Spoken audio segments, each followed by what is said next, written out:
Okay, let's unpack this. Chapter 12 of Survive the Island, the quiet between breaths. Right. It's that absolute stillness, you know? After everything that happened with Andrea and Chris, suddenly Jordan's just suspended. Yeah, it's jarring. Time itself seems to just shatter for him. He's watching it all, but like slowed down. Exactly, not panicked, just the world holding its breath. Mm, So, this deep dive, we're really going to get into this chapter, specifically what it means for Jordan, Chelsea, Claudia, Jim, and Mayo. because it's a pivotal moment for all of them, isn't it? Everything shifts. Totally. And we're looking at, where they've come from, the game context, everything leading up to this quiet. Right, trying to understand the weight of this moment and where they might go next. It's amazing how much can happen in silence, really. Absolutely. That contrast is key. The intense action and this deep internal shift. Mm. The quiet between breaths isn't just downtime. No, it's where everything starts to sink in for them. Exactly. You have to understand their journeys to this point to get why this stillness is so, well, significant. Okay, let's dive straight into Jordan's experience then, because watching that blast from his point of view, it's mind-ending. It really is. He's almost outside his own body, isn't he? Yeah. Watching Andrea, Chris, seeing the crimson veins, the blue fire, Andrea just blooming with light. And that silent message she sends him, remember who we are. What do you make of that? What does that mean for him or maybe the island itself? Well, that out-of-body thing, it's interesting. It pulls him out of danger, lets him observe. Which is very Jordan, right? Observing. Exactly, kind of highlights his passivity. But that message, maybe it's an anchor, a reminder of something bigger than the chaos. Like a connection or a purpose. Could be. What part of them or their past is she trying to get him to remember? It really plays into that core tension in the game, watching versus doing. His passivity gives us a window, maybe, but it's dangerous for him. Definitely. It makes you think, how often do we just watch when things get tough? And then he's plunged into that void. Black and dark blue, swirling shapes. Yeah, flashes of his past. Not linear, just intense moments. Women screaming, the vengeful guy, the woman at the pool, the pack. And crucially, his own silence. Yeah. His inaction, especially turning away from that hand at the pool. That hit hard. The regret is palpable. He knows he chose fear. It's a real reckoning for him, isn't it? Stripped bare, forced to look at his own patterns, witnessing his own life from the sidelines. That moment at the pool becomes this huge symbol. Missed chances. Yeah, the cost of fear. Makes you wonder, what hands are we turning away from? And then the voice. From nowhere. Oh, yeah. Detached, analytical, and its description of Jordan, pliable. Yeah. The still one. Right. Like he was meant to be passive in this whole system. That voice adds a whole new layer. Yeah. Is there some controlling force? Are the choices really free? Or are they just paths in a maze? Calling him pliable. Like he was supposed to be easy to control. It reinforces what we see in him, but also suggests maybe the system wanted him that way. Raises questions about agency, doesn't it? Even outside the game. And boom, back to reality. Ruined world, can't move. And that blue fungus. Yeah. Visceral Right. helplessness. And his thoughts just circle back. Andrea. Chris approaching him before. His own silence, again and again. That label he gives himself. Reactive. It feels like maybe finally some self-awareness is breaking through. Hard one, though, and maybe too late. Well, the contrast is stark, isn't it? From watching cosmic stuff to being about to be consumed by fungus.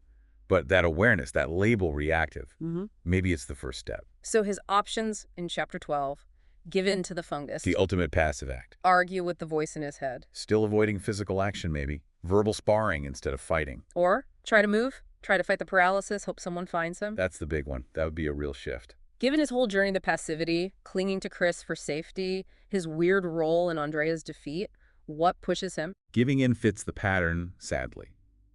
Arguing? Maybe. But trying to move.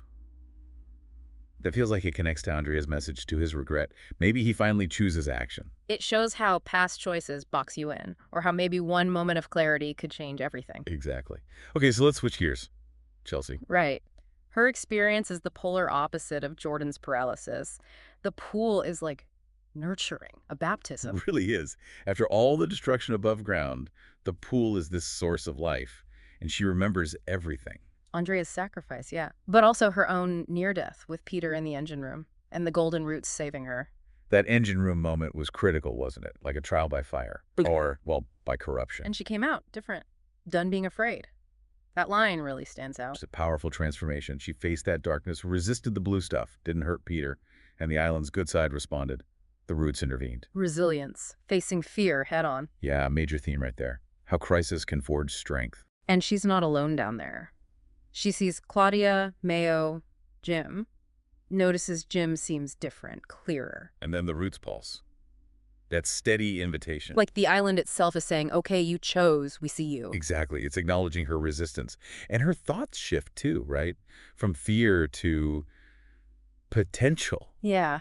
Vengeance, justice, a fight. It's potent stuff. The pulsing roots show she's aligned with, let's call it, the island's resistance. She's picked her side. And that desire for vengeance. Who or what is that aimed at? A good question. The blue corruption itself, the people spreading it, it suggests her future is about confronting the source of the suffering. It makes you think, how do moments like this crystallize what you stand for? Mm-hmm. And when she reaches for that root, dives deeper, it feels like total commitment. Considering her path, following footprints, the stone mystery, the underground stuff, Peter. Her whole complex relationship with Peter, yeah. And the void, that entity she faced. Oh. It all seems to have led here, tempered her. Each trial stripped away more fear.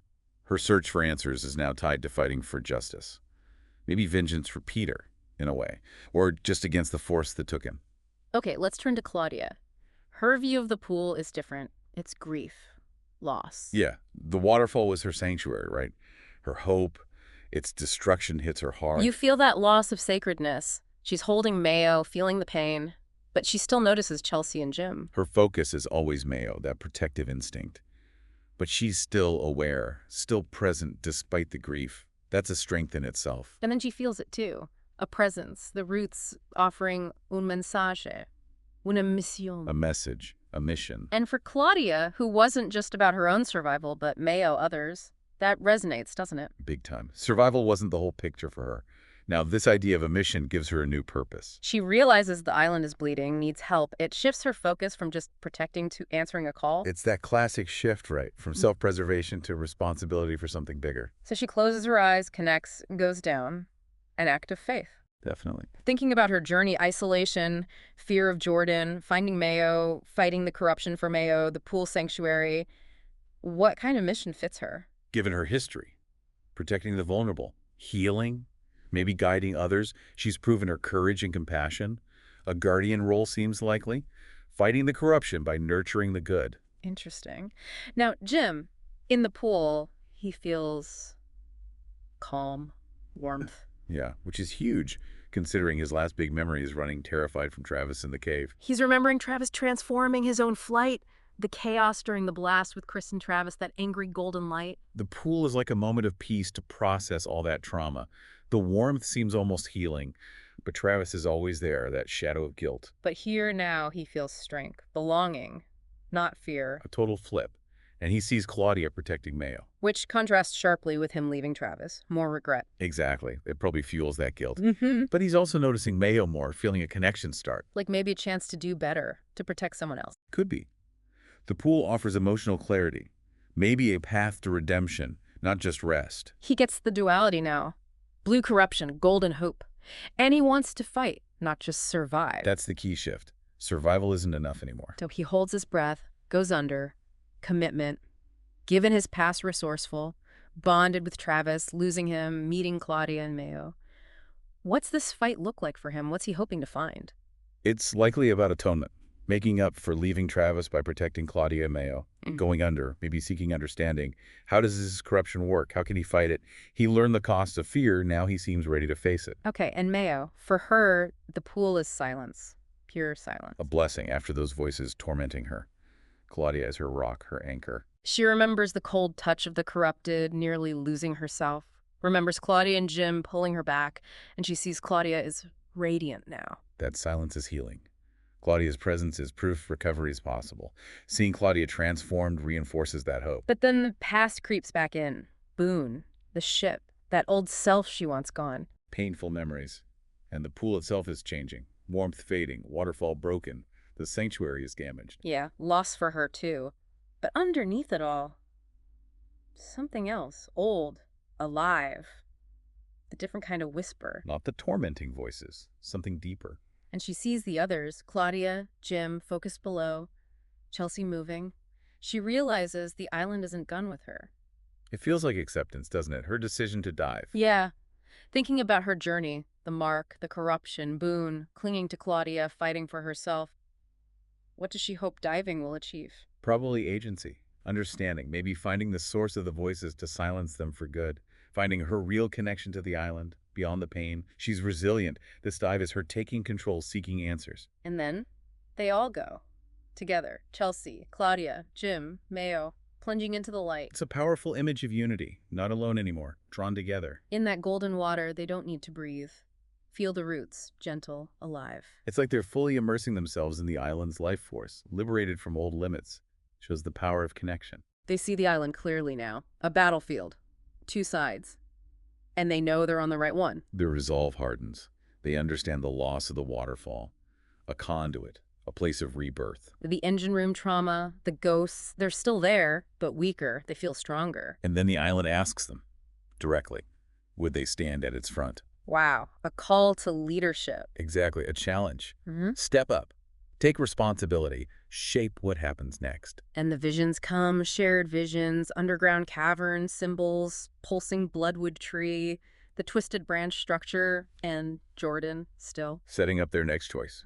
Chapter 12 ends with these options for the group. Go to the twisted branch structure, the bloodwood tree, the underground cavern. Or go back for Jordan. Each one pulls in a different direction, right? Yeah. Based on their journeys, that shared vision, what's the draw for each? The structure might offer knowledge of the island's network. The tree sounds like a power source. The cavern hints at history, secrets. And Jordan, that's compassion, connection, group cohesion. Exactly. What's the priority? Knowledge, power, history, compassion. Their choice, together or apart, will say a lot about their future roles. Yeah. Are they a team? Or individuals on converging paths? It's crucial.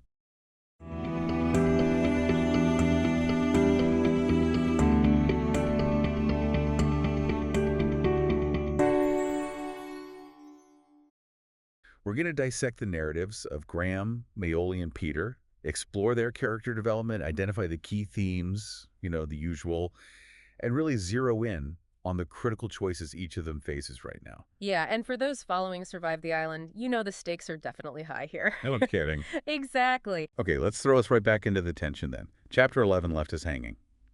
You had Graham, Mayoli, and this completely transformed Peter in that eerie blue-lit chamber. Yeah, the black altar. Right, Peter has just emerged from that black altar. This ominous structure seems to be the source of his change, and Tefan is just frozen. Seems lost. And the air is just thick with unspoken threat. Exactly.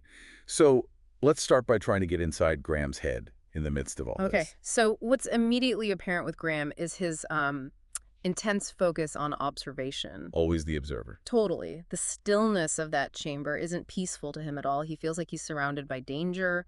He notes Tefana's state almost serene, which he finds really unsettling. Yeah, creepy. And then there's Peter. It really speaks to Graham's reliance on tangible details and his distrust of the unknown. Right. He's not reacting emotionally, not really. He's processing information, and that's how he spots those carvings on the floor. The red marking, maybe sanctuary. The blue indicating corruption, and that crucial line that suggests a doorway. And then Mayoli, sharp as ever, she finds the lever hidden near that strange fungus-covered stone. Classic Mayoli. And Graham, well, true to form as the logical pragmatist we've seen him be, he immediately starts evaluating the options. Like clockwork. Trying to reason with Peter seems futile. Running outright feels, desperate.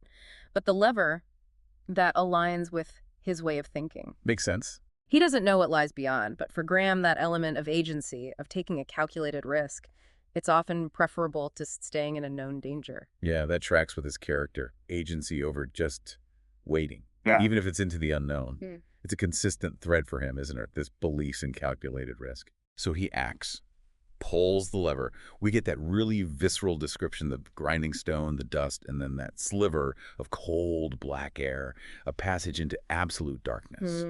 And Graham just commits. He stepped through without looking back at Peter or even Mayoli, his assumption being that Mayoli, the one who found the lever, would be right behind him. And here's where things get really interesting. and where we see maybe a potential shift in Graham. Oh, how so? Well, as soon as he's in the tunnel, there's this palpable sense of relief. The oppressive atmosphere of the chamber lifts, but then the silence behind him registers. He Ah, slows, turns, and Mayoli isn't there. Now, this is a character who has consistently relied on his own abilities, his own plans. true. Very self-reliant. The fact that he just expected Mayoli to follow, no questions asked, and the immediate doubt that creeps in when she doesn't, it suggests maybe a developing, perhaps even reluctant sense of connection or responsibility. Interesting. Yeah, I can see that. He starts with those rationalizations. Maybe she's buying him time, creating a diversion. Right, the logical explanations first. But the longer the silence stretches, the less convinced he sounds, even to himself in his internal monologue. He considers the harsher possibilities. She wasn't fast enough, or maybe she never fully intended to follow. Which must be a tough thought for him. So at the end of his perspective, Graham's alone in this dark tunnel, facing four very distinct, very weighty options. Okay, let's clearly define those. First, he could just keep going, press on deeper into the tunnel, maybe trusting Mayoli will catch up somehow. Second, he could stop right where he is, wait in the uncertain darkness. Risky. Third, he could risk everything, turn around, go back into the chamber to face whatever Peter has become, and try to help Mayoli. The heroic, maybe foolish choice. Potentially. And fourth, he notices this branching path to the left. It's narrow, steep, marked with these strange, unsettling symbols that seem to promise something important, though probably dangerous. The mystery path. Okay, so considering Graham's journey, his ingrained self-reliance, his tendency for logic, each choice carries huge implications. Absolutely. Continuing forward leans into his self-preservation but risks abandoning Mayoli. Waiting shows maybe that flicker of consideration but leaves him vulnerable. Going back, well, that seems almost counter to his established character, doesn't it? Incredibly risky. It does, but you raised a point earlier about a potential shift. What might actually push him towards going back now? It seems so unlike the Graham we know. That's a great question. I mean, while his default is definitely self-preservation, his experiences might have shown him the limits of going it alone. Perhaps seeing Mayoli's quick thinking with the lover created a spark of partnership, however unspoken. Maybe. Or maybe just the sheer unnaturalness of Peter's transformation has shaken his usual reliance on cold logic, making him consider more, well, human responses. Could be, in that left path. That taps into his underlying curiosity, I think. A willingness to deviate from the obvious if there is a chance of uncovering something significant about the island itself. He still wants answers. Okay, let's pivot. Let's experience this chaotic moment from Mayoli's perspective. As Graham makes his move, Mayoli sees the wall opening. Her plan is follow him. Right behind him. But then, bam, everything changes. Peter's swift and just, disturbingly unnatural intervention. Exactly. The contrast between the Peter she knew, the one she had some initial connection with, remember, and this transformed being is jarring. The description of his touch, cold hand, heavy grip, and his voice like oil poured slow across stone. It creates this profound unease. Chilling description. And Peter's declaration, I am reawakened. I am the island. Its work is mine. Obey or perish. Mayoli is next. I mean, wow, it's a complete power shift, a pronouncement that just shatters any sense of their previous dynamic. And the whole atmosphere changes, right? The altar hums more intensely, the air feels thicker. Yeah, more oppressive. Mayoli feels the last bit of their plan, their escape attempt, just dissolving. Gone. And then Peter makes this claim that she can hear the island's whispers. Which, based on what we know of her journeys, isn't true for her at all, right? Not at all. This is a critical point of manipulation. Peter is projecting his own distorted perception onto Mayoli. He believes she must be experiencing a similar connection to this entity, whatever it is. So he's trying to pull her into his reality. Precisely. Yeah. His actions crouching beside her, gesturing for her to sit, repeating, you hear it too. It's all about trying to force her into his new reality, to validate his own transformation. And Mayoli is just trapped in this terrifying interaction. She wants to refuse, but she's paralyzed by the speed and totality of Peter's change. She's staring at that receding tunnel. Feeling the weight of the moment, yeah. A sense of finality. There's this internal struggle, the instinct to flee, clashing with the feeling that she hesitated too long, and that thought surfaces. She no longer knows who or what she should be listening to. Her instincts, Peter. A really difficult spot. So facing this, what are her immediate options? She could try to physically break free from Peter's grip. Fight. Second, she could stop resisting. Just allow Peter to exert control, maybe hoping for a chance later, or maybe just out of sheer exhaustion and fear. Submit. Passively. And third, she could make a conscious decision to submit, but purposely, Mm. to try and understand the nature of Peter's transformation and what force is now influencing him. Submit strategically to understand. Exactly. Considering Mayoli's history, her strong survival instincts, her earlier willingness to form alliances, and her reliance on gut feelings, these options are all incredibly risky. For sure. Openly fighting Peter now could be suicidal. Complete submission could mean losing herself entirely. But that third option, purposeful submission, given her past adaptability, her ability to learn, that suggests a strategic, albeit incredibly dangerous approach. What jumps out to you about her predicament here? Well, it's that conflict between her ingrained self-reliance and the overwhelming nature of Peter's transformation, isn't it? Her first instinct might be to fight, but she's also clearly assessing the situation fast. She's smart. The possibility of purposeful submission speaks to that intelligence and her understanding that sometimes gathering information is the best path to long-term survival, even if it means immediate vulnerability. It also hints at maybe a deeper curiosity or a sense that there's something more she needs to understand right now. Yeah, that makes sense. Okay, listen, I try to get inside Peter's mind, this new Peter. He watches Graham escape almost with detachment, like it's insignificant. Yeah, his focus is entirely on intercepting Mayoli. And he misinterprets her stillness, right? He sees it not as fear or resistance, but as like a dawning understanding. Like she's on the verge of this awakening, too. His perspective is so warped now. It's saturated with his newfound sense of authority and what he perceives as this profound connection to the island, or more accurately, his interpretation of it.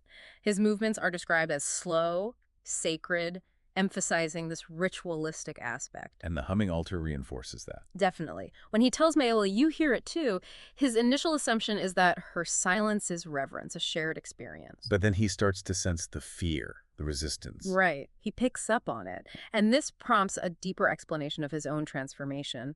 And crucially, he makes another distinction. It's not the island's voice he's hearing now, but something he perceives as colder, smarter, more powerful. Okay, so beyond just gaining power, what does rejecting the island really tell us about his new worldview and what he might do next? That's a key insight, I think. His rejection of the traditional island narrative, it signifies a complete shift in allegiance and understanding. He doesn't see himself as part of the island's ecosystem anymore. He sees himself as an agent of something else. Exactly. Maybe something more cosmic. It suggests his future actions will be driven by a larger agenda, one that might even see the island itself as just a stepping stone. And that colder and smarter force implies a more strategic, less organic approach to his goals, whatever they are. Right. He sees Mayoli not fleeing as confirmation he can complete her conversion, bring her into this new understanding. Yeah, twisted logic. But then his thoughts expand. He considers other possibilities, awakening another from the altar. Creating an ally. Maybe. And he acknowledges Graham's escape, though it doesn't seem to bother him much. He even entertains leaving the lighthouse altogether, ascending, exploring upwards. It hints at this new sense of possibility, a purpose beyond their immediate spot. Peter's options at the end of his perspective really reflect this expanded sense of self, his perceived destiny. What's striking about his options is that almost godlike sense of agency he has now, in his own mind anyway. Totally. He's not just trying to survive anymore, he's trying to shape the future, not just his own, but maybe the island's too. And woven into that is the theme of survival, but it's taken on different dimensions for each of them now. How so? For Graham, it's escaping the immediate threat while grappling with this maybe burgeoning sense of responsibility for Mayoli. For Mayoli, it's surviving not just physically, but also that potential loss of her autonomy under Peter. And for Peter? For Peter, it's about the survival and propagation of his new ideology, his vision for the island under this engine and creator. We also see the ongoing theme of island influence, though Peter's transformation suggests something, maybe beyond the island's inherent nature, or a different facet of it. Could be. Yet, even Graham's unease and Mayoli's internal conflict hint at a more subtle manipulation of their perceptions. The way the environment, these strange events, are shaping their decisions. Peter's alignment with the blue corruption is obviously a huge factor. And Peter's evolution is the most radical, isn't it? Oh, by far. He went from a participant following the path, trying to understand the rules, to someone who believes he has transcended those rules entirely. Yeah, he now claims to be an extension of a different power, driven by this cold, calculating intelligence that sees other survivors as either tools or obstacles. What's really striking about Peter's transformation is that complete rejection of his former self and embracing this new, almost messianic identity. Exactly. He no longer sees himself as just a player in the game, but as an agent of a higher power, reshaping the very nature of the island and its purpose, or so he thinks. So there they all are, suspended in this moment of profound uncertainty in the quiet between breaths. Graham in the shadows, Mayoli under Peter's gaze, Peter poised to make choices that could reshape everything.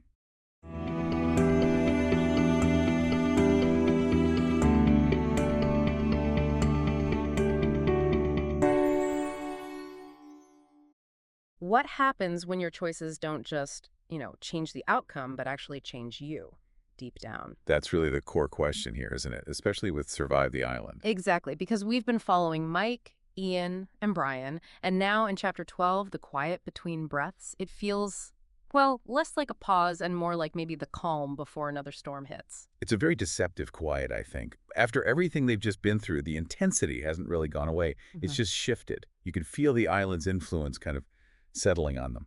Right. We want to unpack where Mike, Ian, and Bryan are now, how they've evolved, and crucially, what choices they face next. In this game, it's brutal. Choices have real weight. Chapter 12 drops us right into the thick of it, the immediate aftermath of some seriously game-changing events. That title, The Quiet Between Breaths, it suggests maybe a moment to think, right? But for these guys, thinking itself is dangerous now. So much uncertainty. Okay, let's start with Bryan. Chapter 12 kicks off. He's kneeling by Ian, who he's just freed. He seems almost calm. And this massive creature is just standing there beside him. Yeah, there's this weird sense of satisfaction coming from him. He's even picturing this, like, powerful trio. It's Right. unnerving. To get why this is so significant, we really need to look back at how Bryan got to this point. What were those key steps in his transformation over the first 11 chapters? Brian's path is, wow, it's a real case study in how the island can just twist someone. He started out pretty grounded, remember? Focus on the shipwreck, getting supplies, very practical stuff. Exactly. Then came that supernatural encounter inside the ship. That seemed to trigger something primal, a need to just escape.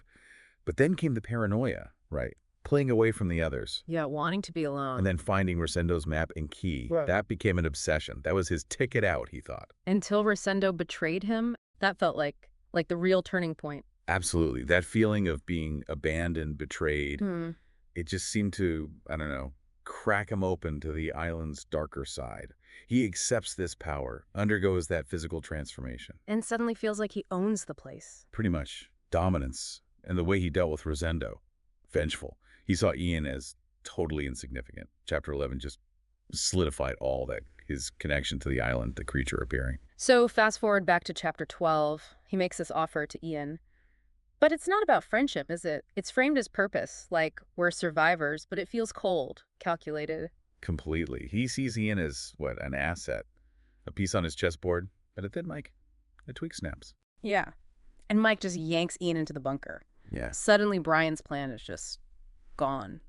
How does he react to that, being denied again? You see a flash of it, right? That anger. But he clamps down on it fast. Keeps that cold exterior. And then this really weird thing happens. He loses time. Like 20 seconds just vanish. What is that about? And what comes back when he touches the creature is even weirder. These fragmented, horrible memories, corridors, cages, screaming, something about memory removal, this bizarre sense of brotherhood. It's like a window into the creature's past. Or maybe his past too. Or some shared link. It's possible. And in that moment, he gets it. The creature needs a master. It's totally loyal. And that seems to cement his ambition. The island isn't a prison anymore. It's his playground. And everyone else, just variables. And the creature, he sees it as a potential throne. That's chilling. So, okay, given all this, what are his options right now at the end of Chapter 12? Well, the story lays out a few paths. One, he could double down on the creature. Try to understand those memories, strengthen the bond, make it an even better weapon, essentially. Makes sense. Option 2. Option 2, go after the bunker. Try to force his way in. Maybe it's about proving he's in charge, but would he waste resources just for pride? That's the question.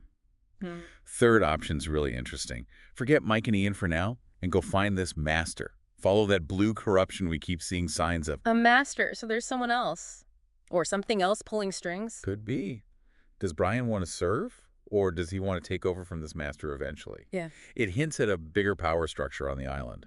And then the fourth option is just go it alone. Leave Mike, Ian, even the creature, and just pursue his own agenda for the island. Wow. Okay. Let's shift to Ian. We find him on the ground, just freed from those roots, looking up at Bryan. You can feel the fear. Then Mike grabs him. Chaos. They're in the bunker, and Ian just stares at Mike. Silent. That stare says a lot. It really does. And Ian's journey started so differently, didn't it? He was the strategist, climbing the mast on the ship for recon. That was classic Ian, always gathering info. And loyal, too, remember? Risking himself for Graham during the storm. Yeah, but even then, you saw that flicker, didn't you?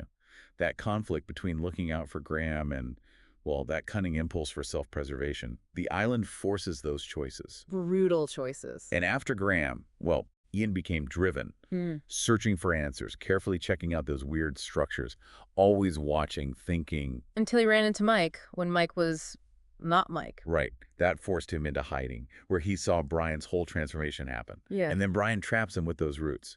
Those desperate pleas were such a contrast to the earlier, capable Ian. Then Rosendo dies, the roots loosen for a second, and bam! Bryan makes his offer, and Ian's just silent, apprehensive. He's definitely not buying what Bryan's selling. No way. He saw what Bryan did to Rosendo. He knows better. Mike's rescue, it's a relief, maybe, but temporary. And what does Ian do first inside the bunker? Immediately starts scanning, right? Monitors, papers, the map, back in information gathering mode. That's his default. Seeking knowledge as a weapon, almost. And then he goes downstairs, finds that lab, tubes, a steel slab. Unsettling. Very unsettling. And that binder he finds. Behavioral control. I mean, come on, that sends chills down your spine. What must be going through his head? He's probably trying to connect the dots, figure out what happened there, what it means for them. He's looking for hard evidence, and then there's that vent, cold air, a definite pull. Another mystery right there.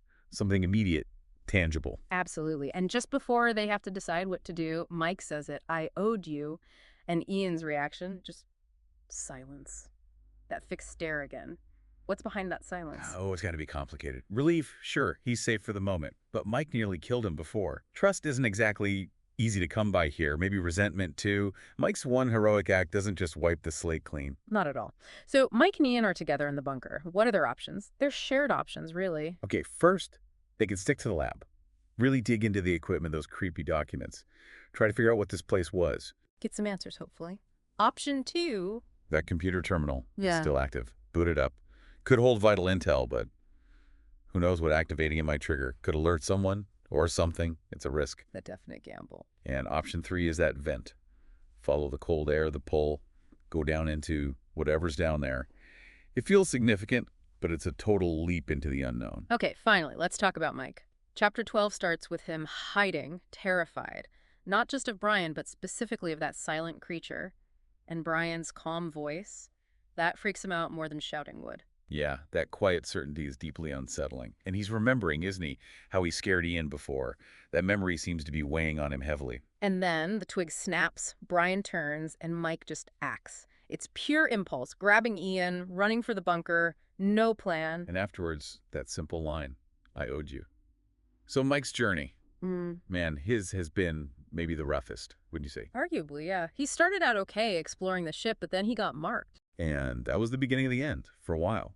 The detachment, the whispers starting, choosing to be alone, then just completely giving in to those destructive urges. That confrontation with Ian at the structure, Yeah, he was gone. Just completely lost to the island's influence. totally consumed. A puppet, like you said.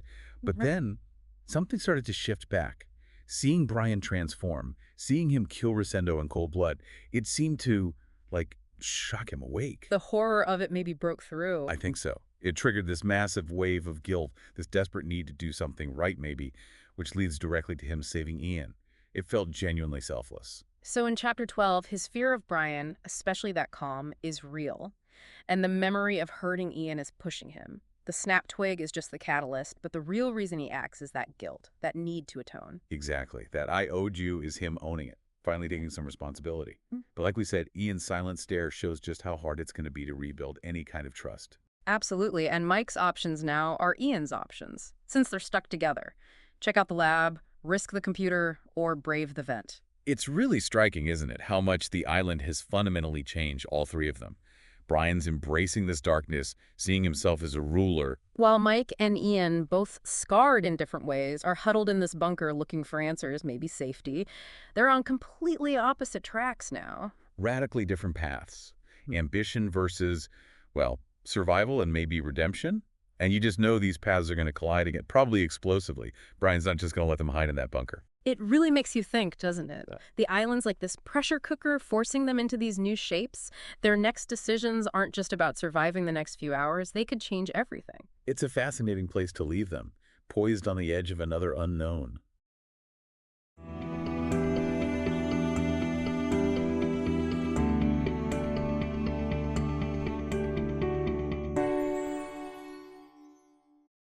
We're diving into Survive the Island, Chapter 12, The Quiet Between Breaths.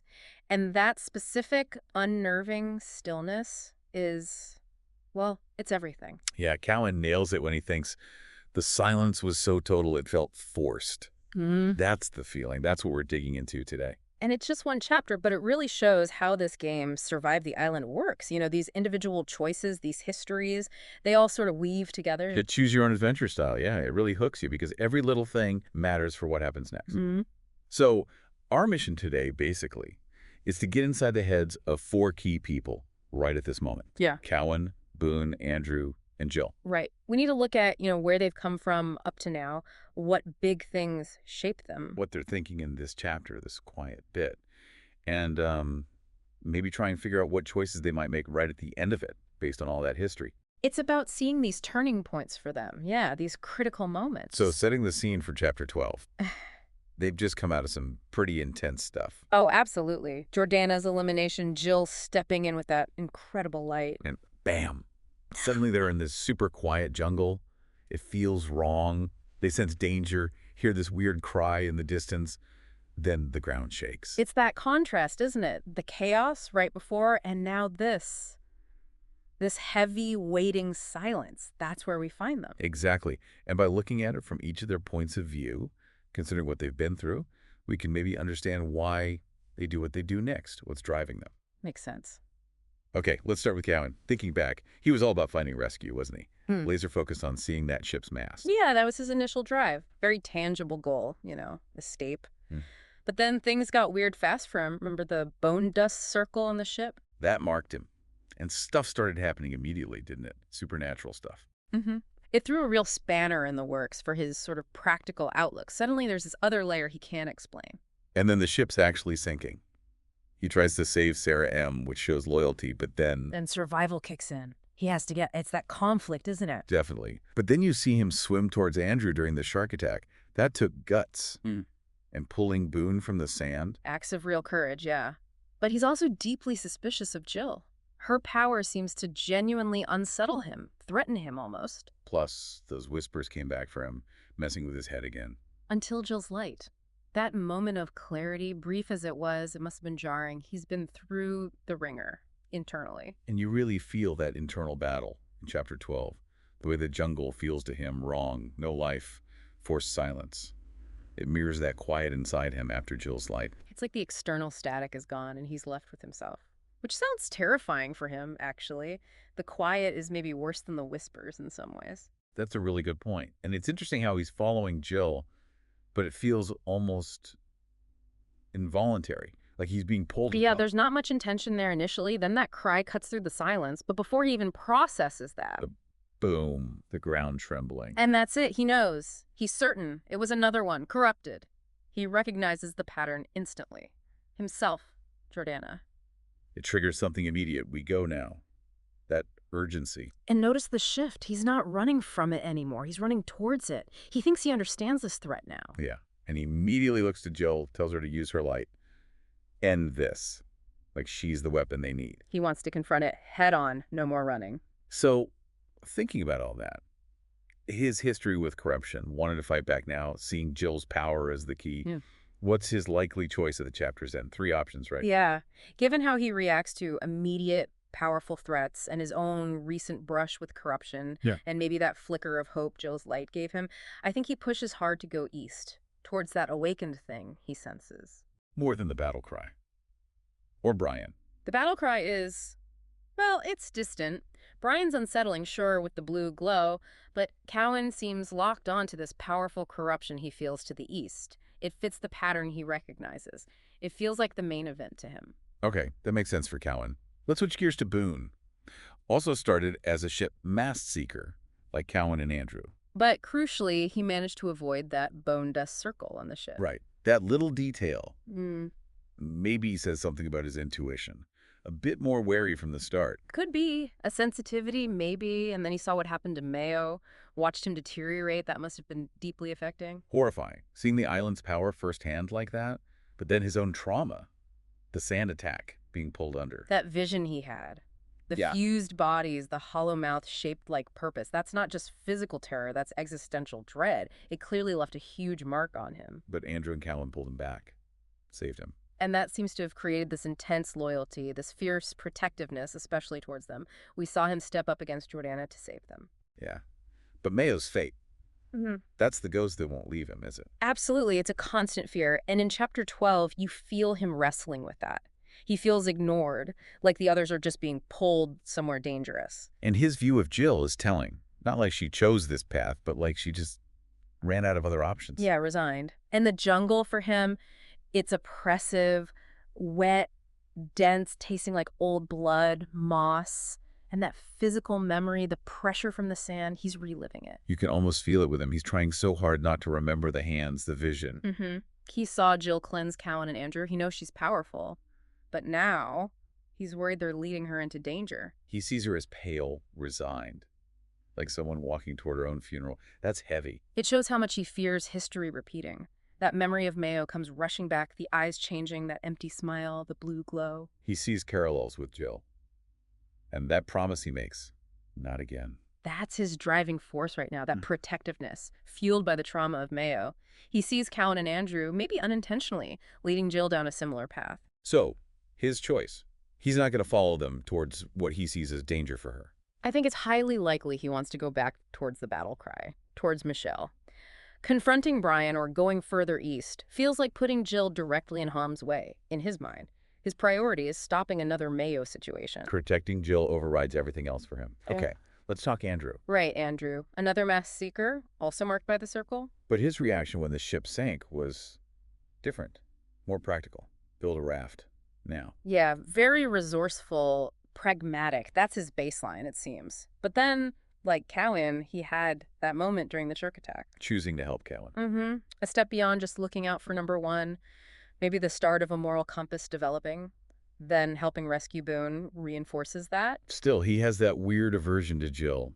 Just doesn't like her for no clear reason. It's strange, isn't it? But then her light hits him, cleanses him, and suddenly the island's noise in his head is gone. And chapter 12 starts with him feeling relief. Just being himself again. Definitely. He feels he owes Jill, even thinks he should thank her. He probably would later. Very Andrew. Yeah. Pragmatic even in gratitude. He sees this whole journey now as heading towards whatever caused the problems Jill had to fix. He accepts her role, even if he doesn't personally warm to her. And his description of the jungle, also different. Claustrophobic. Squeezing, eavesdropping trees, grabbing mud. And his take on Cowin is kind of darkly funny. Quiet, determined, and frankly a little bit cracked, which was ironic. But he sees Cowin's drive, respects the motivation, even if he thinks he's a bit nuts. He also notices Boon limping, carrying that guilt. He's observant, and Jill, quiet as a held breath. But here's the key bit for him, maybe. He sees her as a weapon. Exactly. She was sunlight, and now she was walking behind him, a loaded miracle. It feels like he's in control now, wielding her power. That shift is significant. He feels empowered, maybe for the first time since the Whispers started. He's ready to confront the source. And then, yeah, the bunker just appears. Perfect timing for Andrew's mindset, this newfound sense of control, seeing Jill as this tool, this weapon, and suddenly there's a concrete target, the bunker. Bryan. So you think he'll want to go straight for that? I'd say it's very likely. The bunker is tangible, it's structure. It promises answers, or at least a definable conflict. That fits his pragmatic, now somewhat empowered approach. The cry is vague, the thing to the east is powerful but unknown. The bunker is right there. A direct target for his new sense of agency. Okay, that tracks. Which leaves us with Jill. Jill. And her perspective has been different from the very beginning, hasn't it? A footprint follower, seeking connection, not just escape. Yeah, trying to understand the island through its signs, totally different approach. And her journey has been much more mystical. Entering the cave, the whispering path, but then turning away from the obvious light. That was a big moment. Instinctively looking for something deeper, hidden in the dark. It says a lot about her. She found a kind of peace there, didn't she? Resources, yes, but also this sense of knowing. Then the dream about the island's history, the corruption. Her connection to the pool, the bioluminescence. She's tapped into something ancient, something powerful there. But she's also wary of the others. Remember her hesitation with Boon? Yet she felt the island brought her to them for a reason. She sensed their pain. And used her power, the island's light, to shield them from Jordana, a protector, a healer. Which makes her feelings in Chapter 12 so interesting. She feels like she's being followed, but dismisses it as gravity, like she's surrendering to forces bigger than herself. But inside, she wants to follow that scream, doesn't she? That real human pain. Yes. Empathy is core to her. She's still thinking about Jordana vanishing, feeling the emptiness after Andrea disappeared too. And this path east, she feels like the others kind of pushed her into it, but it feels wrong. The jungle feels brittle, numb. Her own light feels heavy, flickering. Because she sees herself as a healer, right? Not a weapon, not a cure-all. And using the light like that feels draining, maybe even corrupting. Possibly. Yet, despite all that hesitation about going east, there's also this incredibly strong pull. A heartbeat in the roots. A thread connecting her to someone there, someone she doesn't remember but misses intensely. That's powerful. It sounds almost like destiny or a forgotten connection calling her. Yep. Much more personal than just fighting corruption. Exactly. And then they reach the bunker. It feels totally alien to her. Sterile. Wrong. She sees Bryan's blue glow, sees the creature. And her light recoils. She knows instantly. Bryan isn't... He's part of the problem, maybe, but he's not the awakening she sensed. That feeling, that pull, is still further east, leading to that final haunting question. If they keep pulling her towards darkness, towards using her light as a weapon, will she forget what the light truly feels like? Will she lose herself? Wow. Okay. So, Jill's choice. Given that deep connection, the pull east, the realization Bryan isn't the source. It feels almost inevitable she'll want to continue east. That personal connection, that sense of a missing piece, combined with her healer's instinct and the recoil from the bunker's wrongness. It's pulling her much stronger than the battle cry or the immediate confrontation with Bryan. Even though going east might be heading into the heart of the darkness she fears. Paradoxically, yes. It feels like her path, the one tied to her unique connection to the island, and perhaps her own forgotten past. It's not the path the others might choose for her, but the one she's intrinsically drawn to. Okay. So, we have Cowin wanting to confront the powerful corruption eastward, Boon wanting to go back towards the cry to protect Jill, Andrew wanting to tackle the immediate, tangible threat at the bunker, and Jill feeling an undeniable pull further east towards something deeply personal. That's the crossroads. 4 people, 4 distinct motivations forged in the fires of everything they've endured, facing 3 potential directions. The tension in that quiet is immense.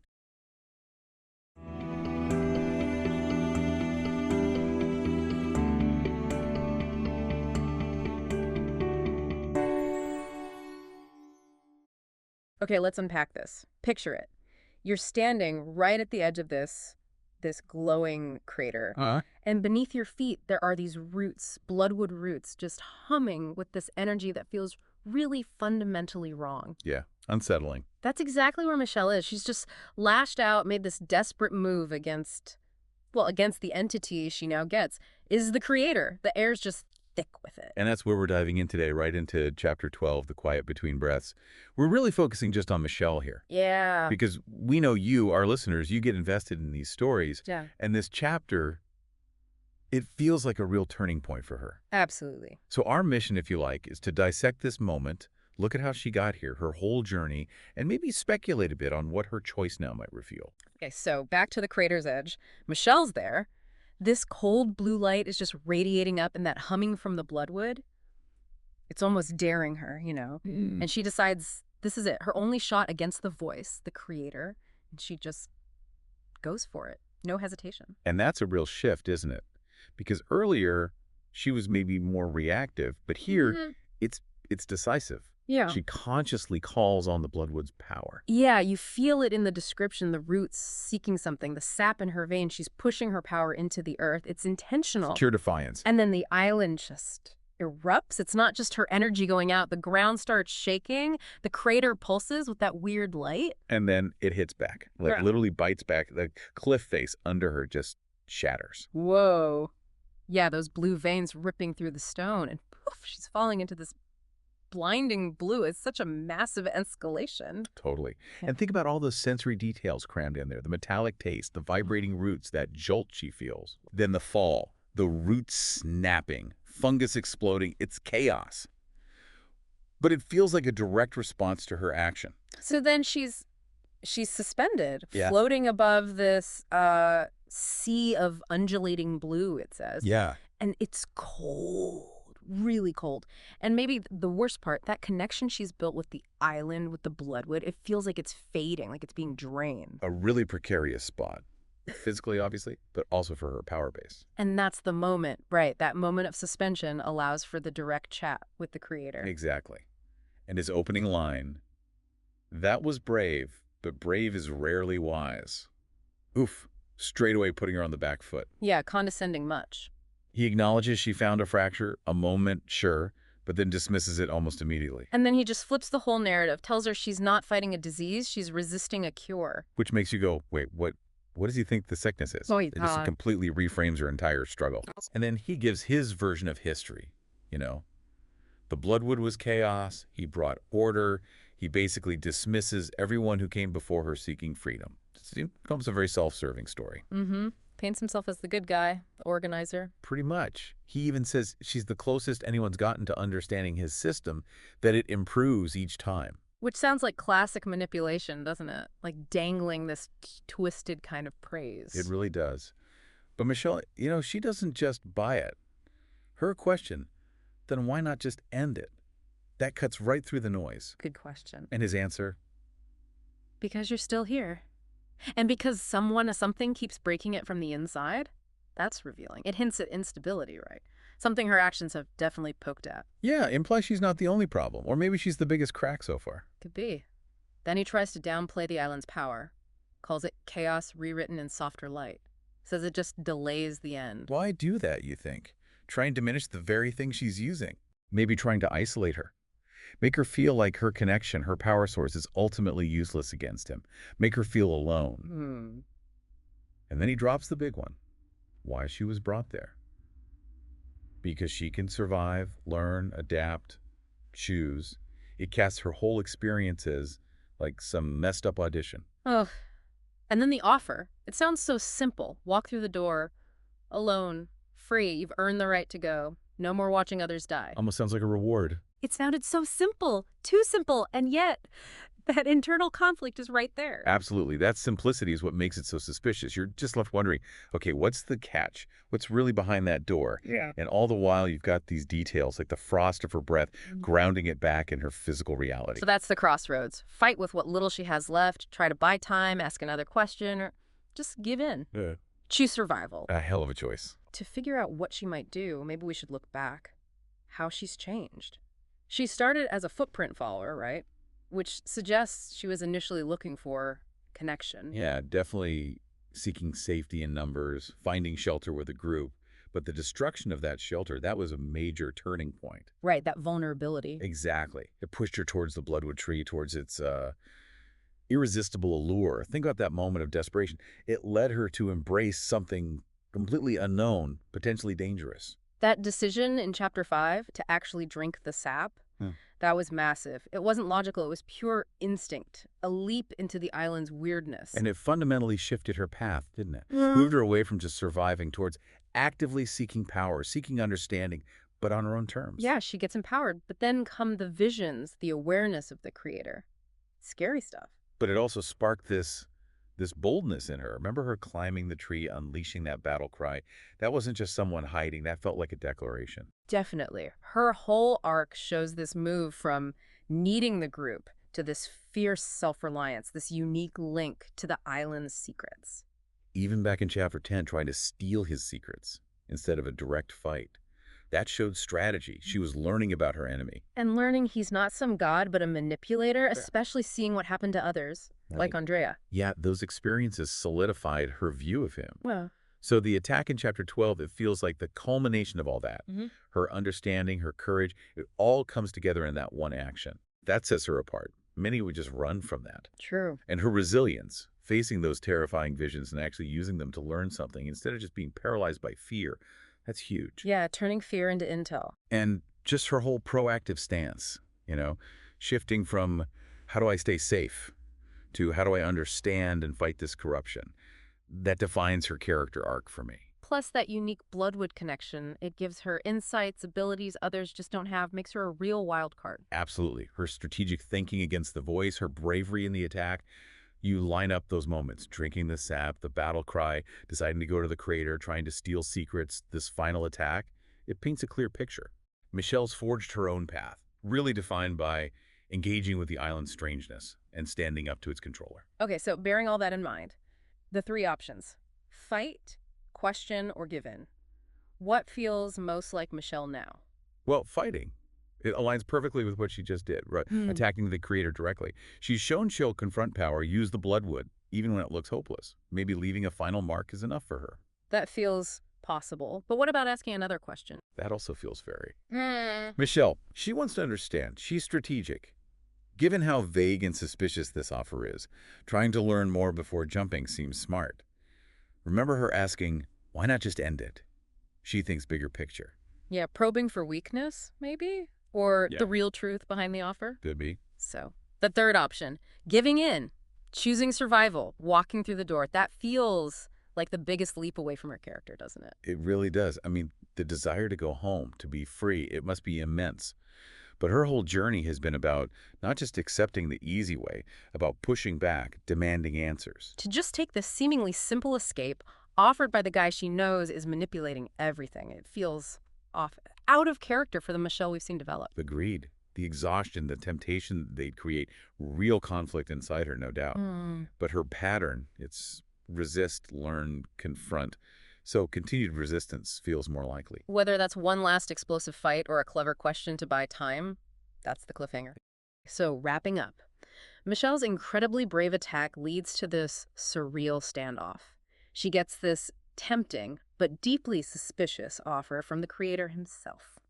And we've traced how she grew from someone initially seeking safety in others to this incredibly independent, proactive challenger of the island's system. And now she's facing a choice that feels like it could define everything. Hopefully for everyone listening, this dive gives a clearer picture of just how complex Michelle is and how much weight rests on this decision. So here's a final thought to chew on. What does Michelle's choice, whatever it ends up being, really say about that fundamental conflict? You know, survival instinct versus the need to resist, to fight back, even when things look grim. Good question. And putting yourself in her shoes, knowing her history, her knowledge, what would you actually do? Fight, question, or walk through that door?